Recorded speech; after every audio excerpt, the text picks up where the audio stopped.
سنا ہے میں نے کل یہ گفتگو تھی کارخانے میں، پرانی جھوپڑیوں میں ہے ٹھکانہ 10 کاروانوں کا، مگر سرکار نے کیا خوب کونسل ہال بنوایا، کوئی اس شہر میں تکیہ نہ تھا سرمایہ داروں کا۔ پرانی جھوپڑیاں، گھاس پھوس سے بنائے ہوئے چھوٹے چھوٹے گھر، 10 کار ہاتھ سے کام کرنے والے ہنرمند، کونسل ہال، کونسل کے اجلاس کے لیے بڑا سا کمرہ، تکیہ کہتے ہیں ٹھکانہ۔ میں نے سنا ہے کہ کل کارخانے میں یہ گفتگو ہو رہی تھی کہ کاریگر پرانی جھوپڑیوں میں رہتے ہیں، مگر حکومت نے کونسل کا ہال بہت خوبصورت بنا دیا،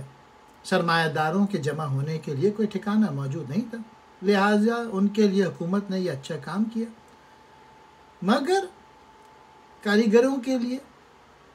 کوشچن مارک ہے، انہوں نے ان کے لیے کیا کیا؟ دراصل علامہ اقبال نے طنز کیا ہے ان شعروں میں۔